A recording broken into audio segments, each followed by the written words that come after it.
All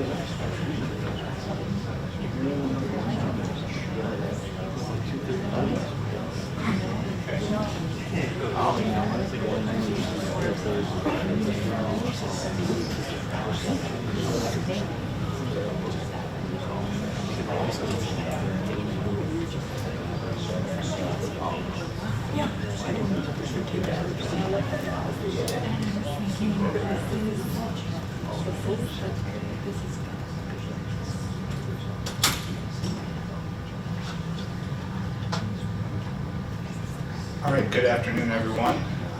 Welcome. If you're here for the hotspots presentation, you're in the right spot. If this is the wrong place, you get up now and leave. I'll just assume it's kind of because it's hot in here right now as well. So it kind of coincides with our presentation, I guess. So this is the right place for you if you're looking for that presentation. I just want to introduce myself first. Detective David Seflu. I'm with the Wauwatosa Police Department.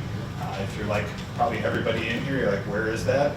We'll get to that in just a second. So in Wisconsin, I've been with Wauwatosa now for almost 19 years. Most of my time was in our patrol division as a patrolman on all 3 shifts. Worked our drug unit for a couple of years. Worked in our administrative bureau as well, and really led the hotspot initiative that we're going to talk to you about here from the theoretical and research perspective.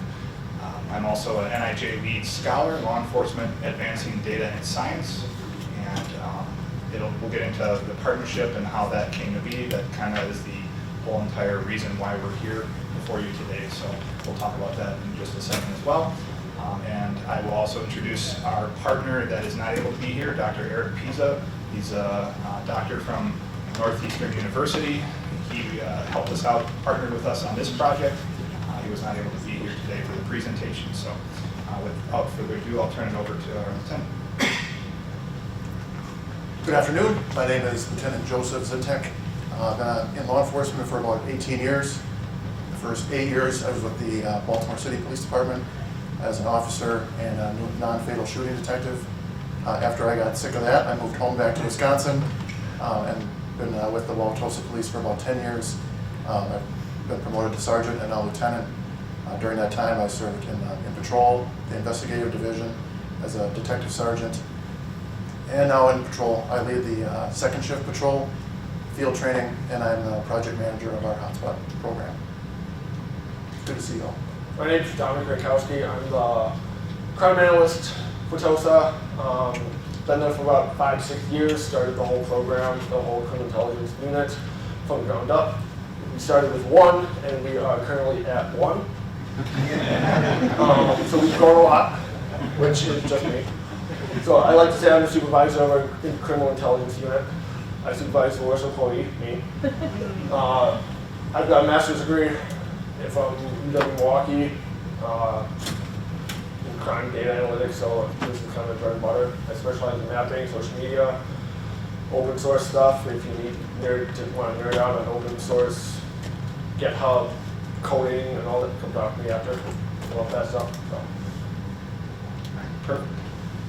So, Wauwatosa. If you're wondering how to phonetically say that, it's up there. Or what we commonly go by, TOSA is the easy way to just refer to us. That's the slang. Where are we? There's a map of Wisconsin with Wauwatosa. We are in Milwaukee County. We are surrounded by Milwaukee on 3 sides. For those of you that enjoy football, I can give it in football perspective. So we are just south of great football and in between not great football. For those of you not football minded, I am also baseball minded, and so our Milwaukee Brewers clinched the division yesterday. So for those of you Red Sox and Mets fans, sorry, but that's also where we're at as well. So here's a little bit better perspective of our county. So the red is our city border.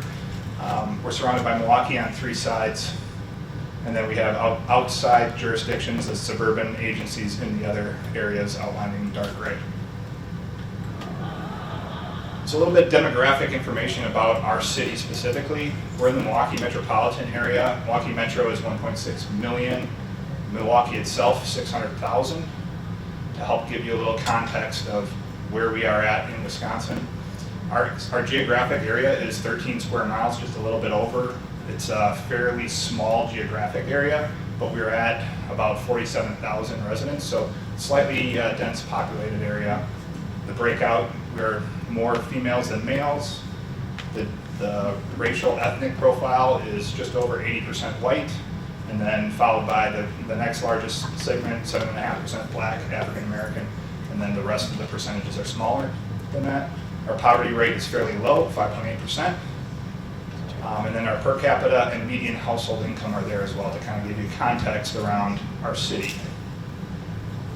Our police department, we are authorized 110 sworn. Of that 110, we are assigned 65 on patrol. In addition to those, we have 39 professional employees, so all of our non-sworn staff, dispatch, and then one crime analyst. Our division of one, as Dominic told you, includes that. We have 3 bureaus that make up the sworn side: a patrol, administrative, and support services bureau. A captain heads up each of those bureaus, and then there's at least a lieutenant in each of those. And then our total command staff, total throughout the department, is 10 total lieutenants or higher. We're like many of you, we are struggling on a staffing perspective. If you look at that last bullet there, we average 22% below our authorized 65 officers. So we're operating with 22% below that 65 on average during this experiment that we did. And that'll come into play because, as the title said, it's frugal policing with a purpose. So we're doing a lot with a little, and we're having to use minimal resources like most of us are. So we're trying to frame that context for you to say, even though we're 22% understaffed, you might find yourself in a similar predicament, but you can still do what we've done as well. So I mentioned a little bit about the partnership that brought us here. So that partnership started as a leads connection. So myself and Ryan Prolongo, who's in the room here today at DCJS, we're both LEAD scholars. We've been LEAD scholars for a couple years now, and through that partnership, he invited me out to last year's symposium here. So I came out here last year and presented on an NIJ LEADS panel, and loved the conference so much that it brought me back. But at that conference, it really started the discussion around hotspot policing and how to utilize our resources to have those outcomes that, if you're in Jerry Ratcliffe's presentation this morning, focusing on those outcomes that we hope for versus outputs. And through that conversation in last year's symposium, I met Eric Pisa from Northeastern University. He presented here last year as well. And we kind of had a restaurant conversation around what would it look like to conduct a hotspot experiment in our jurisdiction. So from that, really it stemmed the conversation. I came back to our department and ended up bringing that idea back to our command staff. And we'll talk to you a little bit more about what that timeline looked like, but that was kind of the genesis of this whole project. In addition to that partnership, pairing with Dr. Pisa brought some academic rigor to this. So what do I mean by academic rigor? It means not just anecdotes of 1 or 2 officers, it's really analyzing it. And what I bring and what Dr. Pisa brings is a little bit more of a statistical analysis background using the scientific method approach. So we brought that also with a practical relevance. So knowing that we haven't done anything like this in our agency, we had to have some kind of practical use behind what were we doing. It can't just be an academic experiment to publish a paper or have a presentation. It had to have some practical relevance, real meaning. And we'll talk about that a little bit more and why we chose to do what we did. And then also a third point is it aligned with our strategic plan. So our chief had developed a strategic plan when he took over at our department as chief about 3 years ago. And one of his initiatives was exploring crime reduction initiatives. And so this really aligned well with that. And so we really had a lot of support, and we'll talk about what that looked like further. But we had a lot of support from the get-go that helped this project really get pushed along. So the experiment. It was a crime and harm reduction hotspot intervention. So what do I mean by that? Well, crime is a typical, what you think of as crime counts. We're looking at calls for service, robberies, shootings, vehicle thefts. That's crime. But harm is a little bit more abject of a term. So I want to try and make it more objective for you. Not every call for service that we respond to is a crime, right? Overdoses, for instance. Not necessarily a crime. If you take away the possession, the drugs, the overdose itself is not necessarily a crime, but we all agree it has some level of harm to both the police department having to respond, resources, the community it's at large, and also the individual, the victim in that, and then their immediate circle. So how do we apply an approach that intervenes looking at both crime and harm? Well, we do that by using a harm index. So if anybody's familiar with the harm index, it really or an index in general, it's providing a weight to every item. So what we ended up doing is looking at what research said about harm indexes and pulling from there, applying an evidence-based approach to this. And where did that get us? I talked about the traditional crime counts. That was our crime part of it. There's some issues that go along with that. So the issues that come along with a traditional crime count is if you have low frequency calls, such as low homicide calls, you experience low calls of shootings in your jurisdiction. Our agency is a small mid-sized agency, so we don't have a lot of homicides per year. What we end up doing is taking those part 1 crimes and just collapsing it together into a count. And what happens with that is a shooting becomes one of 25 part 1 crimes. But a shooting and a burglary, or a shooting and an aggravated assault, a homicide and an aggravated assault are not the same weight, as we can all say and understand that the offense there is different, right? But in a count, traditional count measure, those are equally weighted. It's 1 to 1. So how do we get away from that? The harm index. So Jerry Ratcliffe studied using the Pennsylvania Penal Code to develop a harm index with Philadelphia PD's help and their data.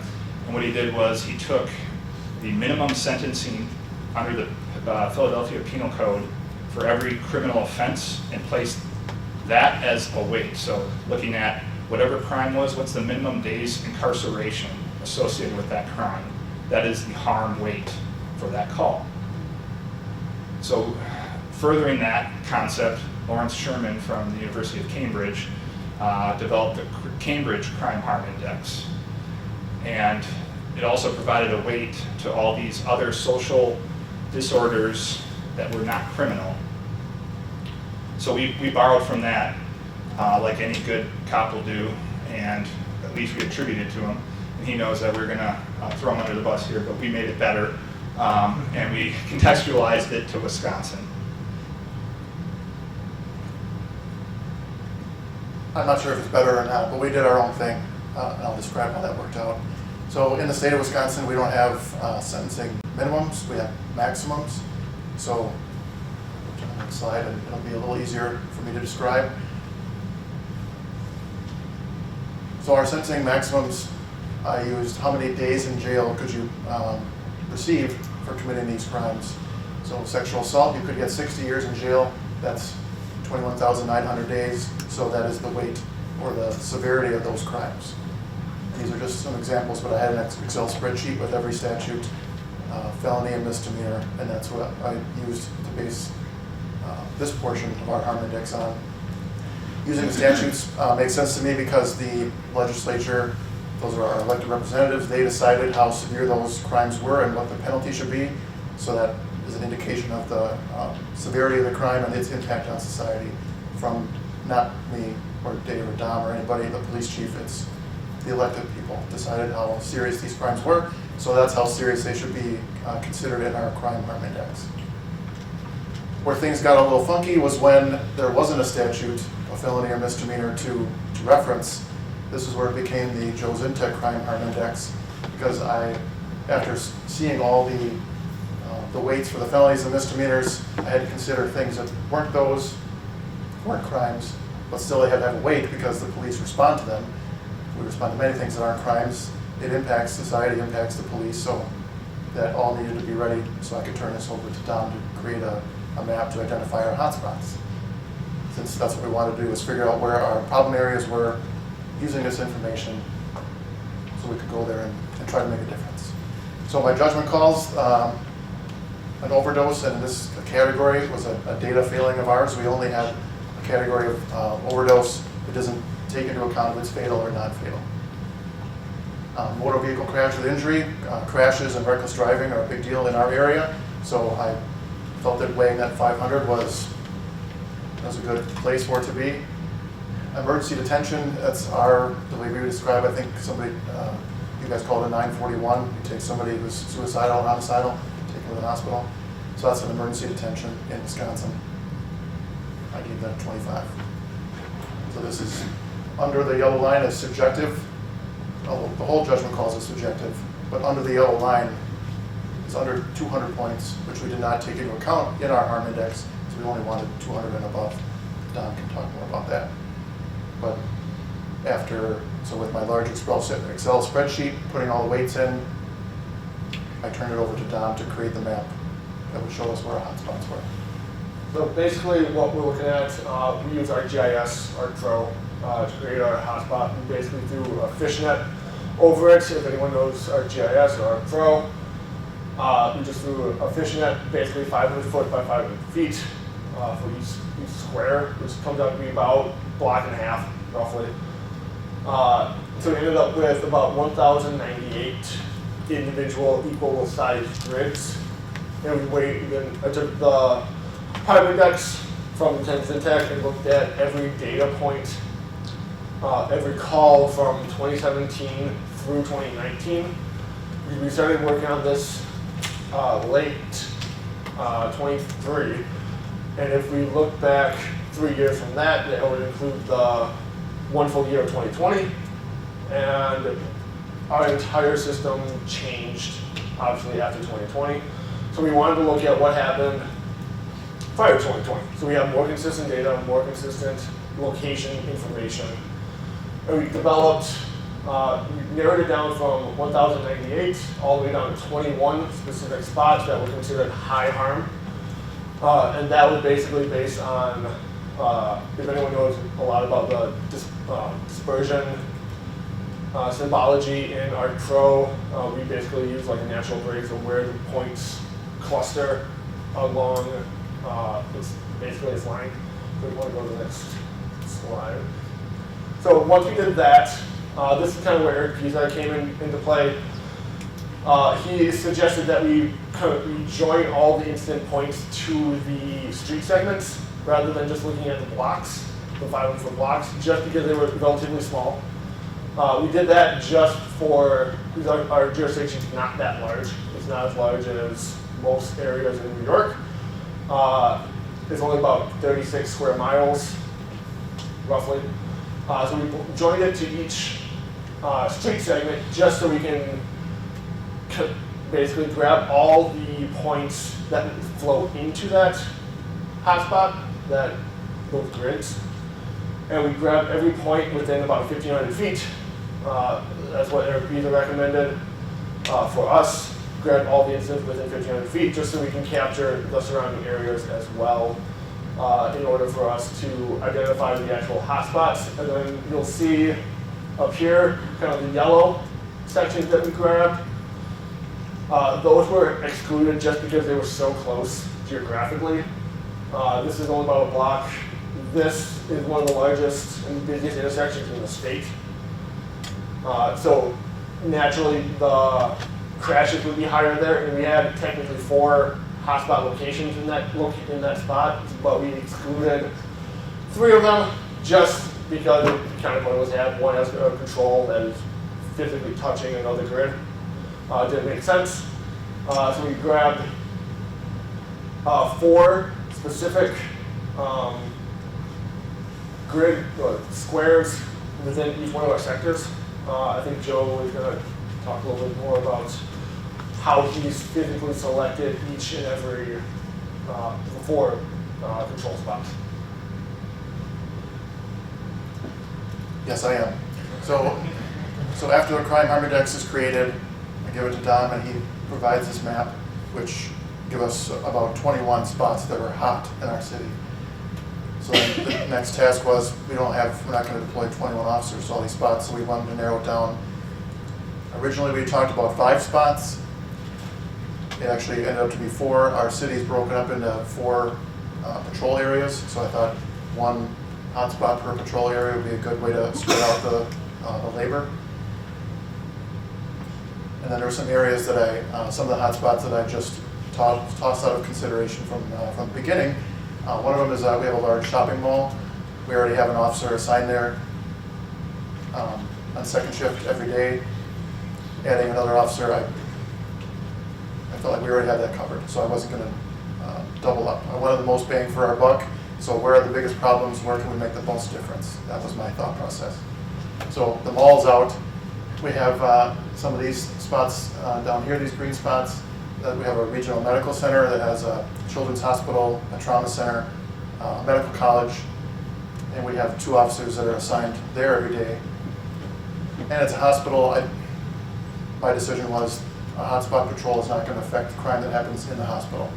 Patients are attacking staff, people are stealing things, an officer outside is not going to impact that, so the hospital was out. And then another one of our green boxes is a psychiatric hospital. So same reason, our hotspot, I didn't think we were going to have an impact there, so I didn't consider that. And just to fill in on that too, so if you understand experimental science, if you're doing a treatment and control, you want to have both your treatment and control to be as similar as possible in characteristics. So that was kind of essentially what Lieutenant Tech is highlighting there, is those spots would not have had a comparable other site within our jurisdiction that we could compare to. So that was another reason why we excluded those. So once those were off the table, then I became selfish, because as the second shift patrol commander, I knew where my problem areas are. Our number 1 problem is theft, usually shoplifting or general theft. I know the places we always go, such as Home Depot. People steal from there all the time, and I'm not sure if you guys have a Meijer department store here, but kind of think Walmart-ish. So I thought, well, they show up on here as hotspots. So I thought, well, there you go. We're going to do the hotspot treatment in a place that causes me problems. During the planning of this, then I started meeting informally with other officers and supervisors, telling them my plan and the spots. And I received feedback that probably wasn't the best deployment strategy, because we were going to have the same spots that I selected were going to be the same on each shift. So Home Depot closes at 9 or 10, so is the overnight shift being sent to Home Depot at 4 a.m. to do a patrol? Are they going to think, boy, this is really useful, Lieutenant, thanks for sending me here, I'm making a big difference. So, and that was reasonable. We wanted to have the same spots on all shifts, and I wanted their buy-in. So I shifted a couple of the spots from specific stores, because as each one of these squares is about 500 by 500, so it's like this one, that's Home Depot, like the whole building of Home Depot. So I shifted from specific locations, specific retail locations, to major intersections leading up to those retail areas, thinking of it kind of the welcome wagon, because the criminals have to get to those places somehow. We don't have a walkable city, so you have to drive from somewhere to commit crimes and then leave. So instead of the specific stores, I selected major intersections, also thinking back to the crashes and reckless driving, and wanted to have an impact on the crashes. So I thought it really wrapped up a bunch of priorities of getting officer buy-in, impacting crashes, but still impacting traffic and the criminals as they arrive in our city to commit crimes.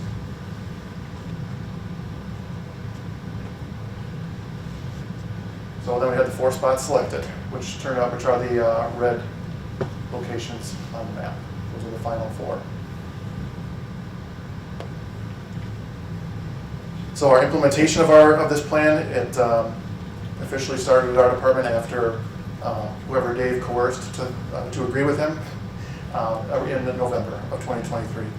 And that was when the 3 of us started meeting to talk about research and theory and how it would look to actually take place, how we could actually make this happen. We had command staff buy-in from the beginning. They, like the earlier slide said, the chief wanted to explore crime reduction initiatives, and this is a good one. So and they were on board with it. So we didn't have to worry about the buy-in going up. We just thought about it going down to the patrol officer level. I'm responsible for coordinating field training, and we have a lot of new officers. And as we were talking more about this hotspot initiative, I really got to thinking that it's an excellent tool for new officers, because I was thinking back to my own first day as a solo patrol officer. As I mentioned, I worked in the city of Baltimore. I showed up for work in the Western District. I was handed a paper map and a set of car keys and told to not get captured. So, and then I went out to do God's work. But now in Wauwatosa, with the hotspot plan, new officers on their first day, they receive field training in the police academy, so they're trained, but they still don't know where to go, what to do exactly. But we are directing them to the areas that we know are the most problematic over a period of time, based on data and mapping and the hotspot plan. So our new officers have this information and they know where to go. We're directing them where to go and be proactive. So after our November 2023 meetings with our group of 3, then we started meeting informally with officers and supervisors to try to get feedback and buy-in. I picked officers and supervisors to speak to who I knew would tell me if my plan was screwed up. And so I got their feedback, and they helped me out a lot, helped all of us out a lot. And then we had formal meetings with patrol officers and supervisors. Supervisors first to give more of the theory and background, and then the patrol officers got a shorter version. But that was around the January 2024 timeframe, and then early February is when we pressed start, and we've been going ever since. And so just to highlight that point right there is from initial discussion to actually implementing was 4 months total. So I think it just kind of goes to show you not every agency can do that size of agency. Obviously, if you're in NYPD, that's not even a thought for you to do it that quick. But just to realize that if you have the right culture set up and the right people at the table, things can really move pretty fast, especially for government work. I think 4 months was pretty solid for us, and we're pretty happy with that.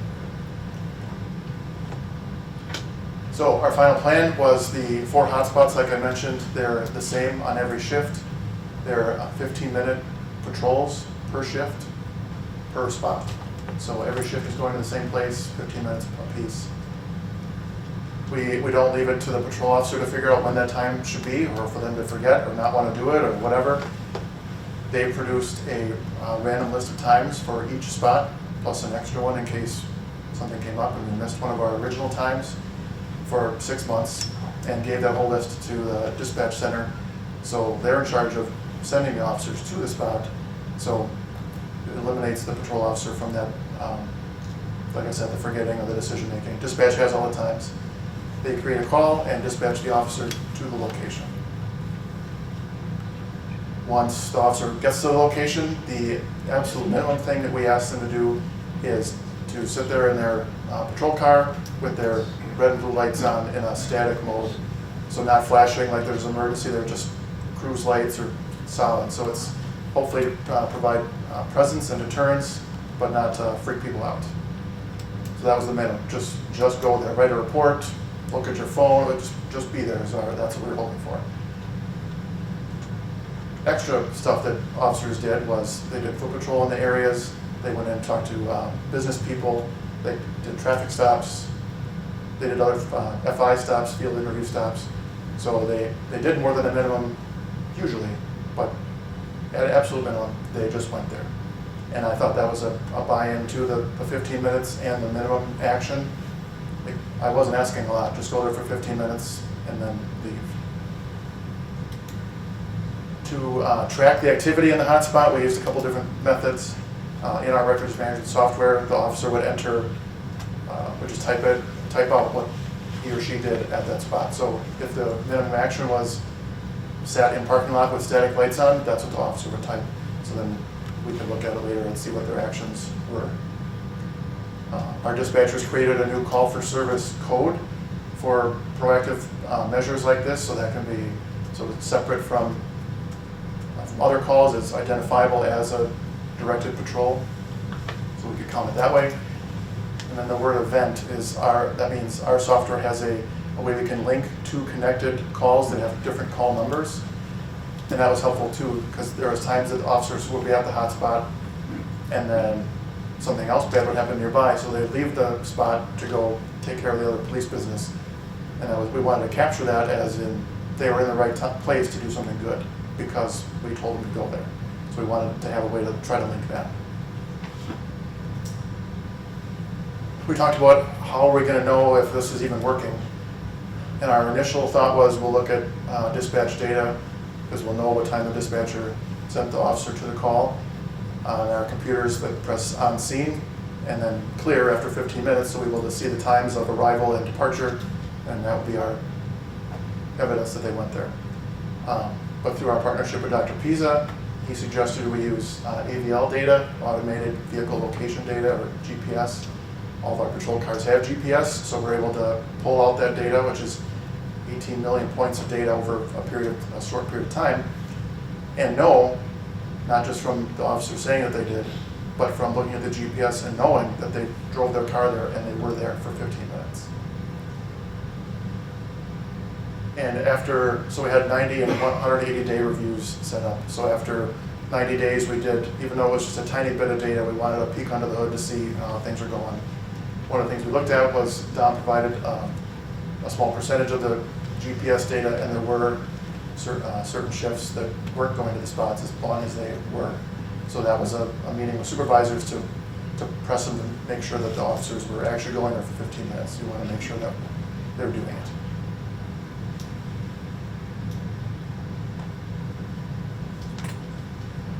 All right. So the most exciting part of the whole presentation is the methods or methodology, right?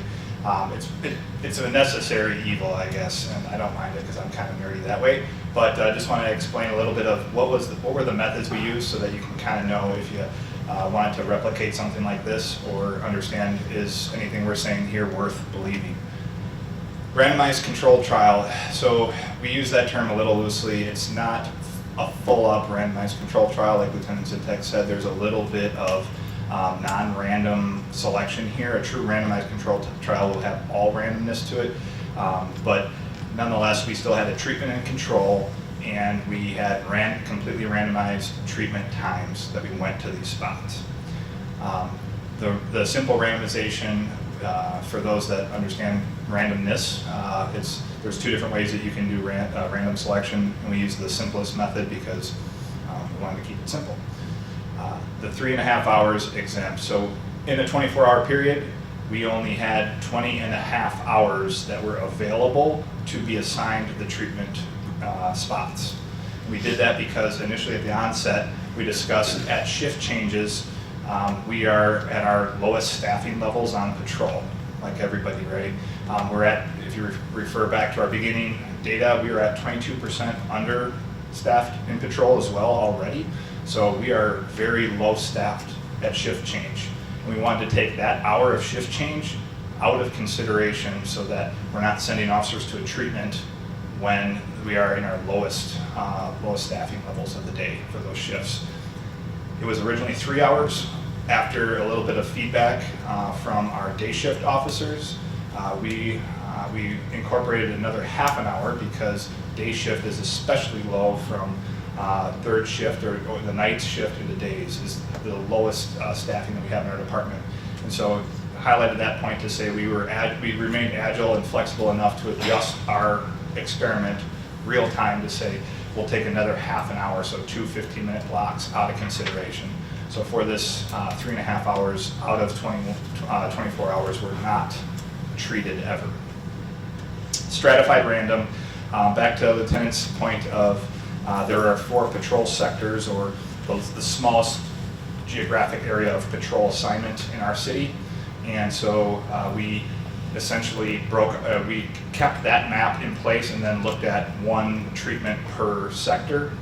And we wanted to ensure we had at least a control in there as well per sector. And we analyzed it using Andrew Wheeler and Gary Ratcliffe's weighted displacement difference test. Long way to say is it's a way to incorporate treatment and controls to look at our 2023 data compared to 2024 and look at the treatment group to control group. So with the data side, I don't know about you guys, but when I was in college, when I had to do actual research papers and stuff like that, read a bunch of research articles that caused my mind to get glazed over, I always skipped methodology and went straight to the data. So here we are. So we first looked at caller-initiated calls for service. So we eliminated any calls that the officers were actually making to identify our hotspots and to identify and keep moving forward. Anything over level 200, we really only cared about the higher level crime because we didn't have tons of the low level incidents. They didn't really impact the volume of harm that we were looking at. So we focused solely on the high harm that included at a minimum traffic crashes. It kind of eliminated something like, again, like graffiti, has some type of harm, but it wasn't really the impact that we were looking for in terms of this study. So that took us down to about 3,700 calls in 24, in 23, about 3,300 calls that we were kind of using for our comparison analysis. Our ADL data, like Lieutenant Zintek said, we were having, in a 6-month period, our GPS data on our car collect a point every 5 seconds, and we have about 7 to 8 cars on the road at any given time. So in 6 months, that equated to over 18 million data points that we were having to map out and identify where they were they in the hotspot, and stuff like that. So if anyone knows ARC Pro, it can really only handle about a million data points effectively. So when I ran the 18 million, it said, "What the hell are you doing?" and died multiple times. So we had to create a fancy ASD model. Does anyone use ARC Pro? Just gotta show of hands. Okay. You guys use model building? Okay. Highly recommend it. It basically I can hit play and run our entire study from scratch. And it'll go step by step by step. Every single step that we took to get to this point, it will do it automatically. That's where model building kind of comes into play. If you want to talk about it later after we're done here, that'd be fantastic. But this standardizes the entire process. So if we want to redo it and re-look at the numbers every single month, hit play. In about 5 minutes, I have new numbers for each sector, and control, treatment, whatever we want to do.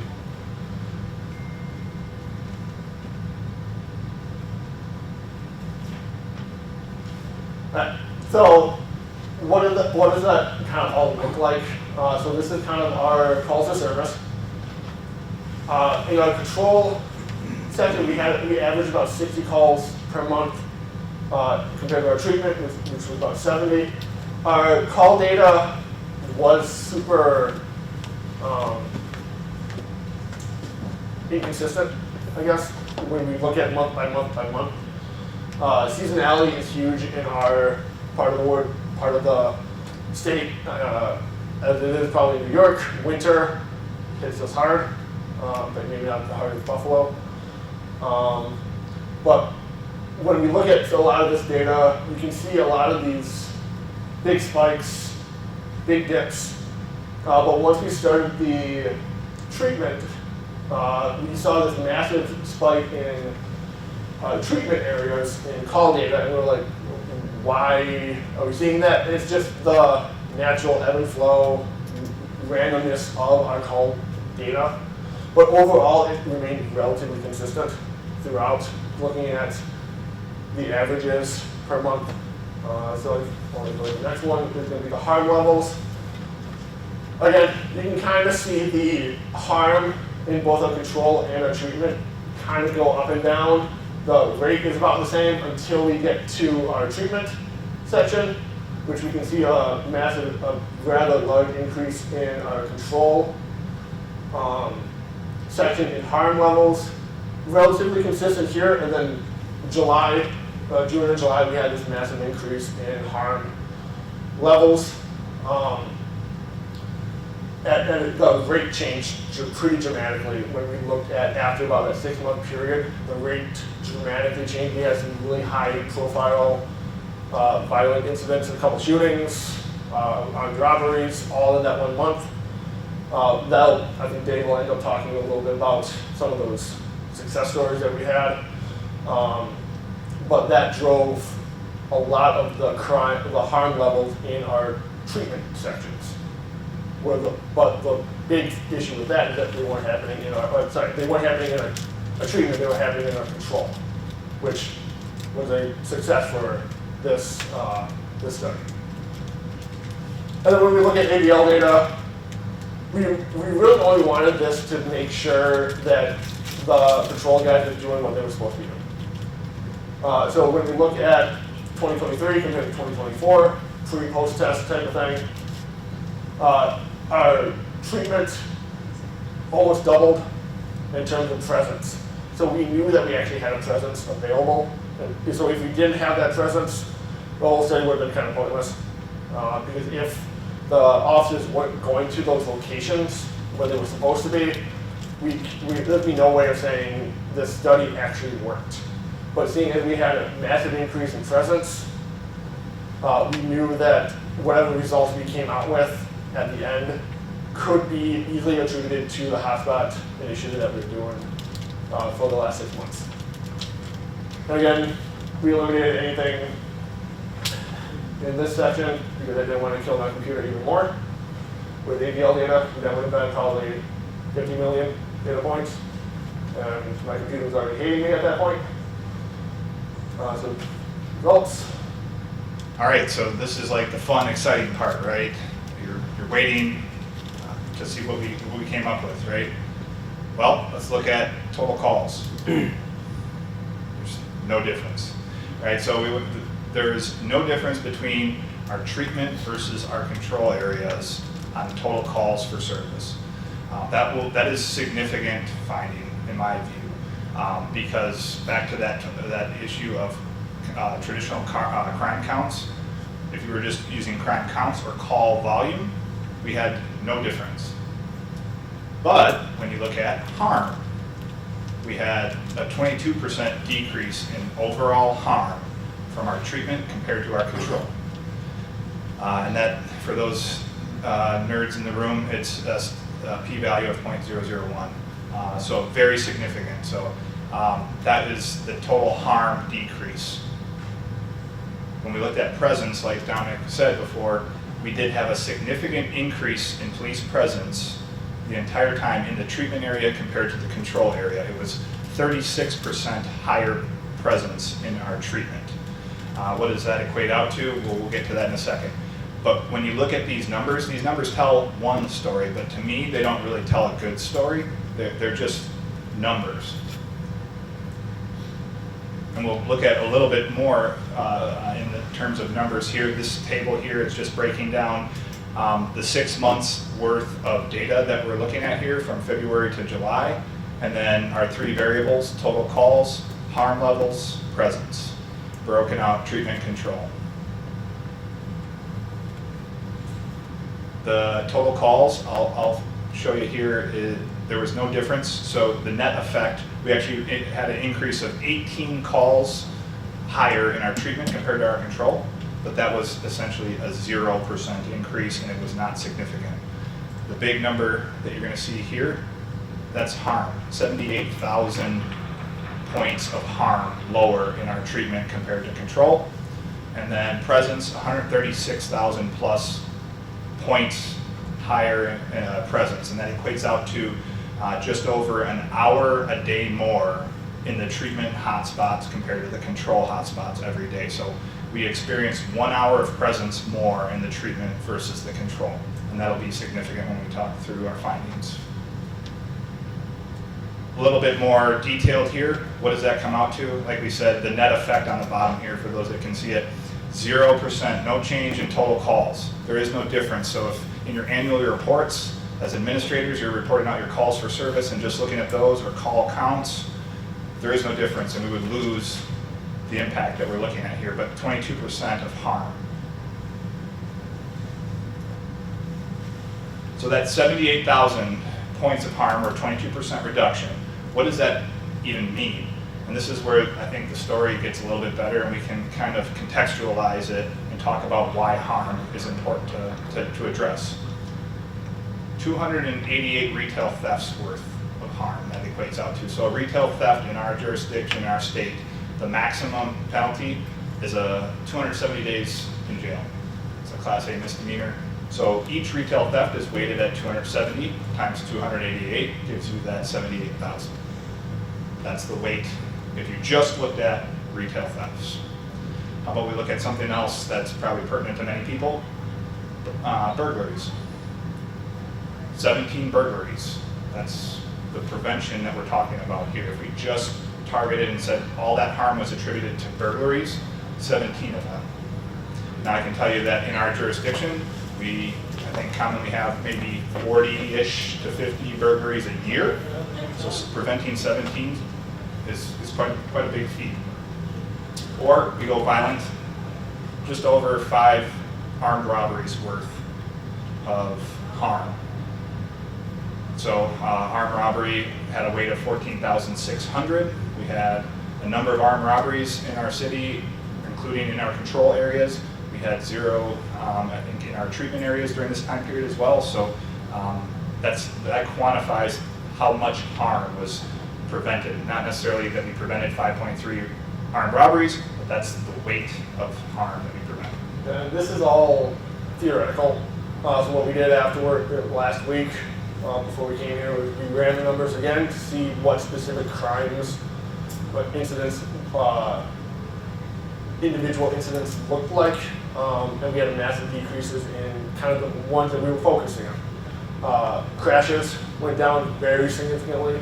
Entry to autos, I'm sure a lot of you guys have a ton of entry to autos, as do we. We usually average probably close to 500 or so a year. In our control control groups, we had 0 in 6 months. Compared to in our treatment. Oh, sorry, in our treatment. And in our control, it went up almost 100%, I believe. So this is all theoretical, but when we look at the actual crime numbers and counts and stuff like that, just the fact that we had massive decreases in some of the more influential incident types was huge for us. So we can equate it down to like calls for service that we all experience, and that's one metric. We talked about harm, but if you guys were to have another metric of how you would equate, like how like when we prevented this calls, what would you say a metric is that you would look at as far as this was effective? If you had to analyze this further and go, did our hotspot experiment work? What is a metric that you'd look to if we could get somebody to pipe up here? What else would you say, hey, we had an effect, our hotspot worked? What would you be looking at as far as trying to change a metric? We called the service, for example, you had last year to either study on. Sure, and we did do that. We looked at total calls, and there was no difference, actually. Anybody else too have an idea of like a metric that you would be looking at? Your jurisdiction similar to ours, talking about retail theft, I'd want to know, did the retailer actually have less loss inside their store at the places that you were engaged in? Sure. So I hear kind of, and that is like monetary, like, right, monetary value to it. Yep, that'd be great to analyze. If anybody's familiar with the RAND Corporation's cost of crime calculator, they actually did a study in 2010 where they calculated out the cost of all Part 1 crimes using LAPD data.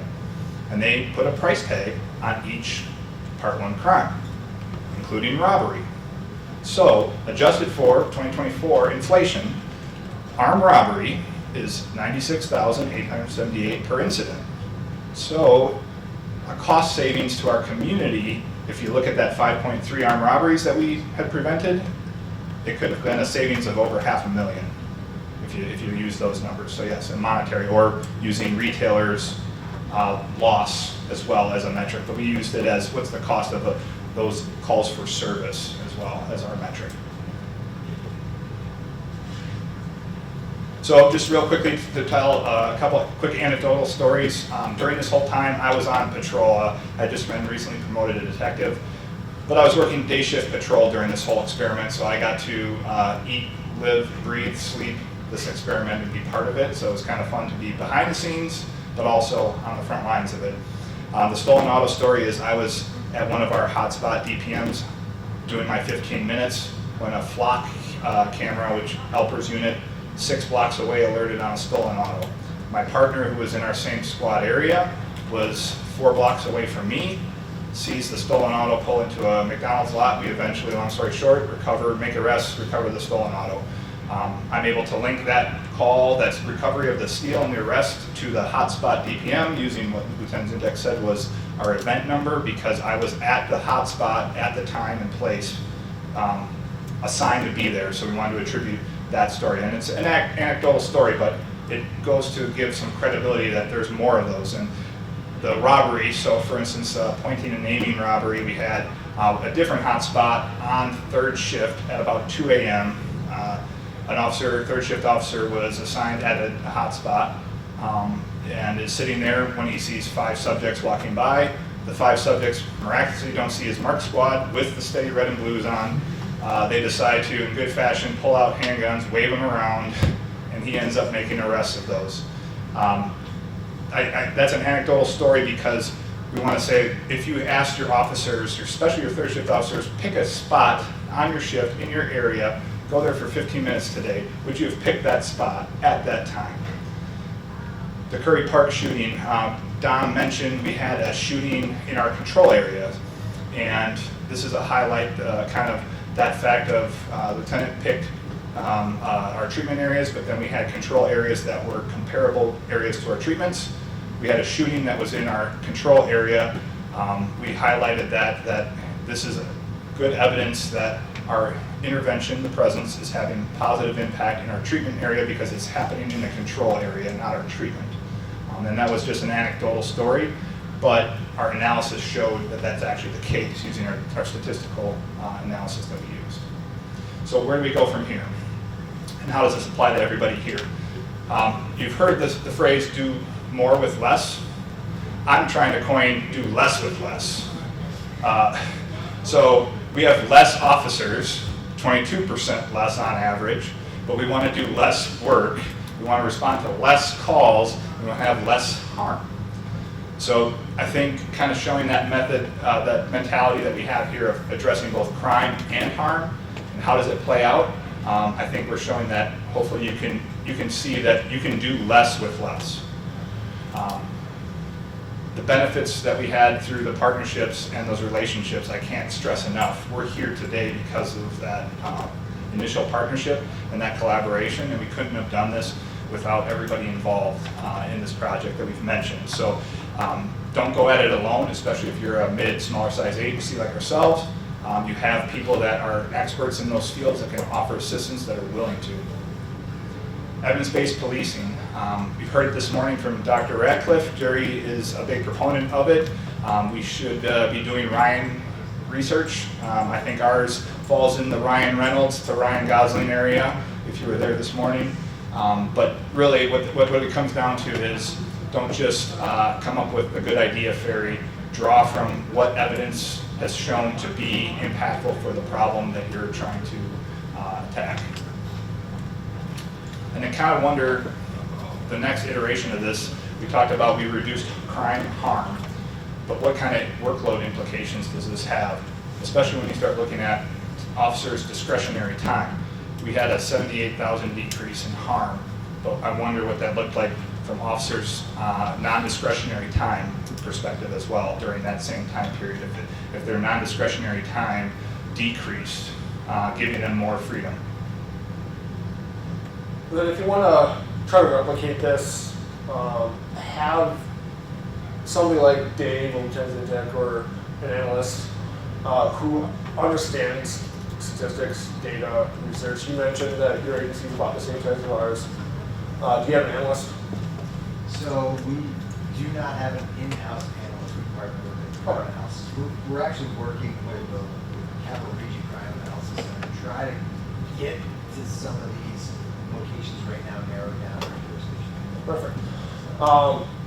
But have somebody who understands this stuff. I'm a huge, as an analyst myself, huge proponent of an analyst. If your department doesn't have one, or the capabilities of reaching out to somebody, I know New York, they have a table out front, has an analyst network.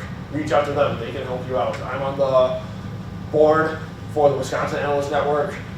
We have a tendency to provide assistance to help you get to that point of getting an analyst. Getting somebody who knows what they're doing with the data, how to manipulate the data, how to access the data, and how to actually make it function. So some quick do-overs. We did move quickly, not, we still had a good plan. It wasn't like we were reckless with our speed, but we moved quickly. So a couple things, if I could look back and do over again. Creating the crime harm index was mainly the statutes, like I mentioned, but then there was the judgment calls that I made. I did have that peer reviewed by another supervisor, so it wasn't just me going crazy and making wild decisions. Somebody did review it. However, that could be improved upon or refined by getting community input, perhaps asking more people for their input, what's important to them. So that is one thing that we're thinking about doing in a future version, or if you're starting this up, closely consider as you're setting those values set up your maps and where your hotspots will be. So having that data straight from the beginning is very important. And not, when I say straight, it's whatever is important in your community, that should be reflected in your crime harm index. Another data point that we have to work on is, like I mentioned, the overdose code. We only have the one overdose call for service code. So if we wanted to see how many people died because of an overdose, we'd have to manually look through all the overdose records to see that. So if that was split up into two codes, one for fatal and one for non-fatal, that would be helpful. And also, we don't have a reckless driving code. So if someone said how much reckless driving occurs in your city, we know there is some, but we don't have a way to specifically track it. So know that at the beginning, set that up at the beginning, because that will pay dividends. All right, so just to reiterate and wrap up, I think just wanted to highlight even just how more important having the right culture we did at our department kind of led to this thing going so fast from talk to implementation in four months. We have a very supportive command staff, like Lieutenant Zintek said. Our chief is an NIJ lead scholar himself as well, so he understands the evidence-based side of this and is a big proponent of it and supported this project all the way through. And then our command staff all the way up from myself initially having that talk, having a receptive ear, really helped out a lot. And it was a team effort, it's not just one person. So I think hopefully this can show what you can do with very little, doing less with less, but also this kind of a study has traditionally been done in large agencies, mostly metropolitan areas. Large, big departments are doing hotspot policing experiments. But to actually bring it to a mid-sized agency like ours can have a lot more implications across all of policing, because more agencies look like us than large, big cities. So hopefully that can be something that you can take away a little bit as well. We would love to help out and answer any questions or follow up with anything that you guys may have. Here's our contact information. We'll be hanging around here and then outside afterwards too. So that concludes our presentation. Pending any questions, we really appreciate the opportunity to present to you. I see. I have a question. Maybe I don't understand the harm index. How do you relate the harm index to the call type? Because you can have multiple offenses per call type, right? So in our agency within Milwaukee County, we use a charge-based reporting. So every call for service gets linked to a statute. And so, like we said, if there is a statute associated with it, there's a maximum number of days incarceration for that statute, right? So that was the easy pair. But then those subjective calls, those judgment calls, were for every call for service that you would have that doesn't have a crime associated with it. You have to make a weight. Right. So. Okay, so that's because when we have a calls for services, it doesn't get an offense appended to it until it becomes a police report. Okay, and I guess we have both calls and cases, right? Yeah. So same with us. So how we did the analysis first was, does it have a case associated with it? If it is, use the highest offense there. If it doesn't have a case, use the call for service weight. We had to weight each of those, calls and cases. Great, thank you. Dosage in the treatment areas? I understand like 15-minute randomized, but like in an 8-hour shift, how often would there be how often would an officer assign to that treatment area? Yep, so each treatment spots, we had 4 spots. Each shift treated each spot once. So a total of each shift doing an hour total. Yeah, there's been some research, I can't remember who it was, I believe you might have it on the top of your head, that basically showed that after that 15-minute mark, the effectiveness of presence plateaued. So there was a massive increase of importance up to that 15, and then it just kind of plateaued out. And so that's kind of why we picked the 15 minutes. It was the absolute bare minimum that we could do in an effective manner. So it would be 15 minutes during their 8-hour shift? No, 15 minutes to their 8-hour or 4 times?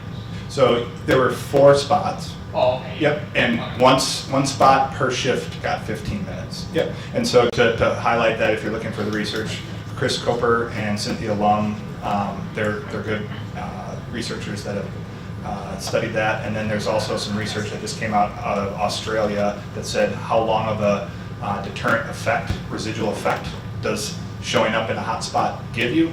And the maximum effectiveness that you experienced was up to 4 days after. So we tried to do what is minimum, doing less with less, right? And I think we would say, anecdotally, the conversations we've had, this was almost like no impact to our patrol, right? So we have 10 to 15 patrolmen on every shift, and only 4 of them are going for 15 minutes in that shift. That's like nothing, right? It basically guaranteed each patrol cop a 15-minute break to do whatever they want. Yeah, so we had some people that think that this is all baloney and magic, and that they're not gonna be involved with it, but they get assigned a call taken out of service to go sit there, and that's all we asked. So it's really a minimal effort lift for looking at what you've actually prevented. It's a net gain, I would say, easily. Does that answer your question, sir? How often are you guys planning on reevaluating your hotspots? Yeah, so the problem comes in, depending on your jurisdiction, how much call volume you have, right, to be able to analyze, and that could change it, your frequency of how often you're actually able to adjust things. Based on our data that we've gotten over the 6 months, we're waiting probably for another 6 months to be able to do any other sort of analysis from that. Yeah, so at the year mark, but we're also trying to, like we've mentioned, we rolled this thing out at breakneck speed. We want to bring everybody else along and get that buy-in still, which is still not there yet. So we're wanting to try and incorporate hotspot policing, education with everybody in the department, from rank and file, non-sworn, all the way up to the command. So that's kind of the next iteration, and then to reevaluate at the year mark. This study was mostly a proof of concept. We're trying to get a grant to kind of fund it and expand it. And if we do end up getting that grant, there's so much more that we can do. This was, like they said, just less with less, and proof of concept to show why we should continue it. I think there's a hand back there. Oh, you answered it, thank you. Appreciate it. Were there any other questions? Well, thanks again. We really appreciate it.